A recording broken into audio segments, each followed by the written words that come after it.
how the Burnout series burned out. It's impossible to settle the debate over whether racing games were better in the past than they are now. However, there are some actual gaming legends for both the present and prior periods, but there is one that stands out above the rest, and its name is Burnout. Burnout was one of the finest, if not the best, arcade racing series ever made. Burnout was created by Criterion Games and distributed by Acclaim in 2001, showcasing the capabilities of the latest edition of RenderWare. Although Burnout did not invent the arcade racer, it did revolutionize it and help define this age of racing video games.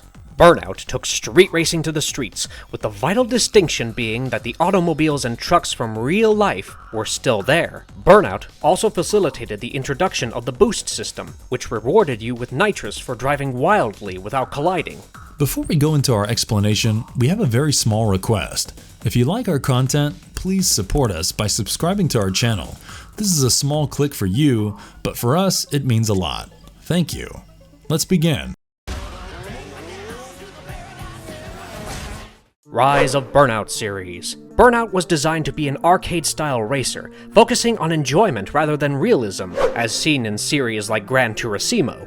Burnout was so popular that it spawned a sequel, Burnout 2: Point of Impact, published in 2002 by Acclaim. Aside from racing, Burnout 2 added the series' trademark Crash Mode, in which players drive a car into a diorama of other cars and objects to do the most damage. The game focused on driving on rural and country roads at this stage in the series. While crashing features were there, they were not stressed as gameplay aspects, but rather as the unfavorable, albeit often stunning, the aftermath of a collision. In 2004, Electronic Arts, or EA, paid an estimated $48 million for Criterion Games, as well as the copyrights to the Burnout franchise and RenderWare. According to Ward, Burnout 3 Takedown takes the series in a new direction by incorporating some of the more aggressive components from the SSX series, resulting in players fighting through traffic instead of racing through traffic. Players could drive into adversaries to focus them into accidents, which temporarily forced them out of the race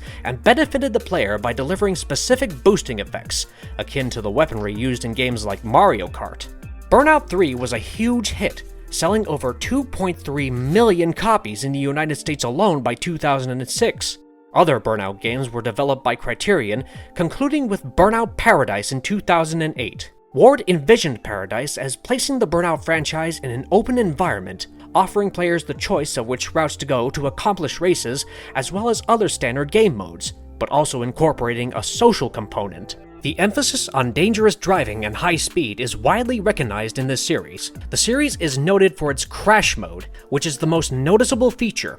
If players take risks throughout the race, such as driving into oncoming traffic or attempting to wreck their opponents, they will get in-race awards. In Burnout 3 Takedown, the latter action referred to in-game as a takedown was heavily promoted and rewarded with points and a boost if completed successfully. The slow-motion replays of collisions that show the automobiles being distorted realistically drew Burnout to the public's attention, not the racing aspect of the game. Criterion recognized this and included a unique crash mode as part of Burnout 2: Point of Impact. Due to the launch of Burnout Crash, the mode was removed from Burnout Paradise. Instead, a showtime option is introduced, which allows the player to collide anywhere, anytime. In Point of Impact, the player controls a special police car and must pursue down and stop a racing racer before the race course concludes. This mode was removed from the game. However, it was included in Burnout Legends and is currently accessible as a paid upgrade in Burnout Paradise called Cops and Robbers. Burnout Revenge featured the traffic check function, which lets players strike minor traffic cars without crashing and utilize them to knock down opponents. Burnout Dominator is the only game that does not include the previous game's crash mode. Dominator is concerned chiefly with the original game's Burnout, which involves continuously depleting the boost meter and attempting to chain boosts for as long as possible. Burnout Paradise included new elements such as open-world gameplay, which allowed players to wander Paradise City at their convenience and race anytime they wanted after arriving at race starting spots known as intersections. It also added a mugshot function, in which the player captures a mugshot of their opponent after taking them down using the Xbox Live Vision camera or PlayStation Eye. Burnout began with a small selection of vehicles, including the Compact, Saloon, and a sports-modified GT variant, Pickup and Muscle. In Burnout 2, this collection expanded to include vehicles such as the Oval Racer, Cop Car, Classic Gangster, and Hot Rod. The original automobiles were no longer utilized after the release of Burnout 3 Takedown, except for the Custom Coupe Ultimate, a lime green coupe that was one of the custom cars in Burnout 2. This car also returns in Burnout Legends, Burnout Dominator, and Burnout Paradise. The Paradise version is called the Kitano Hydros Techno. A similar thing happened in Burnout Revenge, when the car collection was completely different. Let's go down memory lane, revisiting the games of the Burnout series.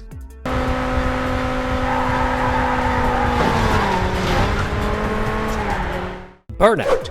Being the first game, many features of the Burnout franchise debuted here, including boost and burnouts, face-offs, automobiles based on real-life equivalents, races based on real-life places, and of course, hazardous driving spectacular accidents. However, because it has checkpoints and a scoring system with high scores, it is far more like an arcade racer than subsequent games such as Burnout Revenge. Due to the clumsy handling of most of the vehicles, the numerous sharp turns, and the traffic, which is known to be dense and has a habit of blindsiding the gamer, either by appearing out of a corner unexpectedly or by a larger vehicle such as a bus blocking the player due to small alleys with cross traffic, it is widely regarded as the most challenging game in the series. Burnout has a small selection of vehicles such as the Compact, Saloon, Pickup, and Muscle. Each is based on a real-life car in some way. The player may unlock additional vehicles by defeating them in a face-off, and the player can then unlock them by finishing championships. Each course is substantially based on a real-world locale, as it is in every Burnout game.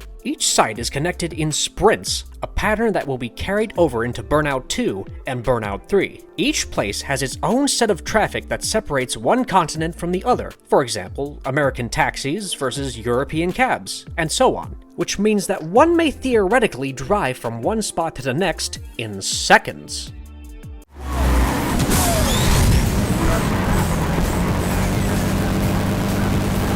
Burnout 2, Point of Impact. The second game in the Burnout series is Burnout 2, Point of Impact. Along with the modes from Burnout, Burnout 2, Point of Impact included a few new ones. Pursuit entails pursuing an opponent. A straightforward race from one location to another with no return leg or loops is referred to as a point-to-point race. Pursuit competitions employ point-to-point tracks as well. The Hot Rod, the Gangster, and the Japanese Muscle are among the many automobiles to drive in the game. Face-off awards exist in cars, whereas the Custom Championship awards customized variations of all vehicles. The game is set in fictitious locales inspired by real-world towns, landscapes, and highways in the United States. Many of the locations from Burnout 2 Point of Impact, such as Big Surf Beach and the Crystal Summit Observatory, featured in Burnout Paradise. Stephen Root composed the soundtrack for Burnout 2 Point of Impact once again. The music in the sequel is substantially more unique, with much more heavy usage of an electric guitar. When a player utilizes boost, the game volume also increases.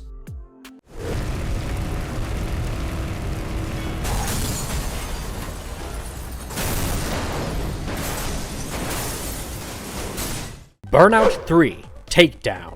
Burnout 3 Takedown is the third installment in the Burnout franchise. It is notable for being the first Burnout game to have takedowns, crash breakers, and explosives. Burnout 3 Takedown is perhaps the most impactful Burnout game since it incorporated actual vehicular violence rather than just hazardous driving, as well as greater production qualities with collisions and even explosions compared to earlier games. Burnout 3 adds a slew of new events to the mix, but it ditches the pursuit mode. Burning Lap, Eliminator, and Road Rage take their place.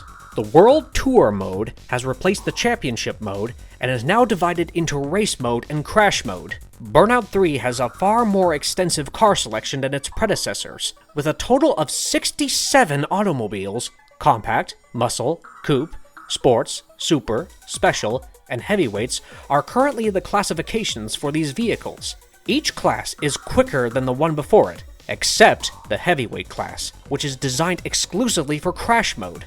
Aside from Crash Mode, no car in the heavyweight class is accessible anywhere else in the game. Burnout 3's available territories are divided into 3 regions: the United States, Europe, and the Far East. Each area is based on a feature of its real-world counterparts.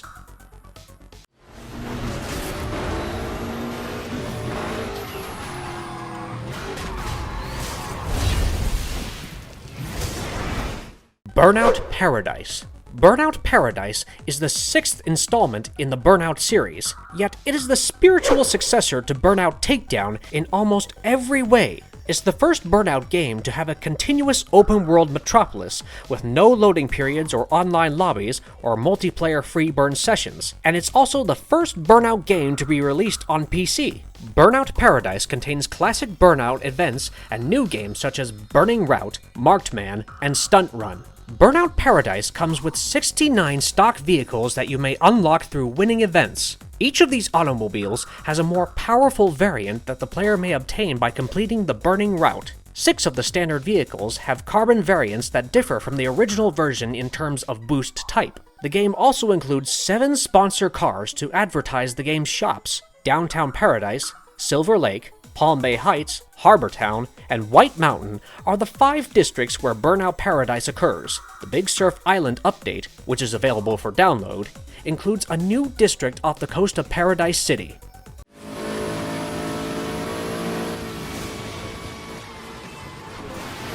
Spin-offs in the Burnout series. Many of the gameplay modes and tracks from the original 3 Burnout games have been repackaged for the portable platform in Burnout Legends, released in 2005. Many gameplay modes are identical to those seen in Burnout 3 Takedown and feature a mix of old songs and new songs. Visual Impact was in charge of the Nintendo DS port. Burnout Revenge, released alongside Burnout Legends, centers on racing in rush hour traffic and vehicular warfare, with participants using their automobiles as weapons.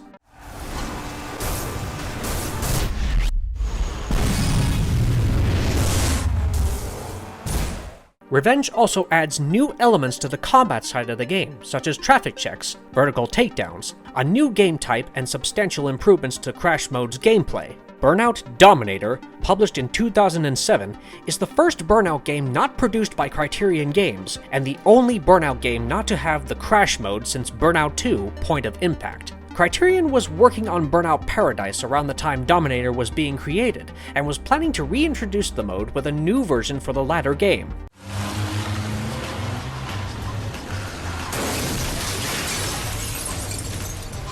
Players in Burnout Crash seeks to make as large a pileup as possible by driving into an intersection.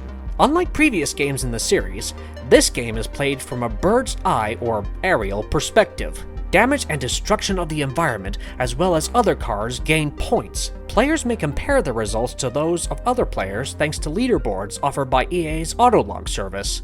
3 game types, 6 distinct crossroads, and 7 drivable vehicles, such as the Vegas Saloon, are included in the game. This was the franchise's last game, released in 2011, before most of the team moved to Need for Speed.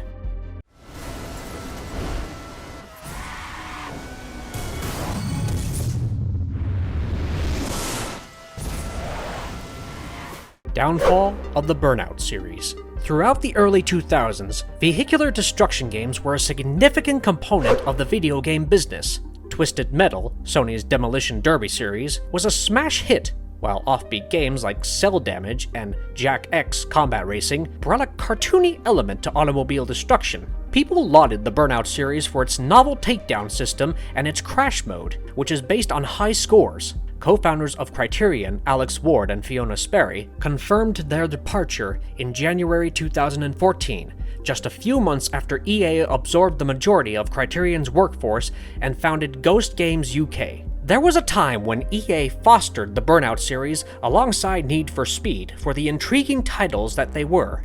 But this is the darkest timeline, as the steady demise of Criterion and the Burnout series are very relative, as the creators of one of the finest arcade racers on the PS2 slowly but steadily devolved into a support crew for pod racing. Burnout Crash, a spin-off that transformed the crash-based mode into a top-down party game extravaganza, was released in 2011, although it never really caught on, which started the process of downfall.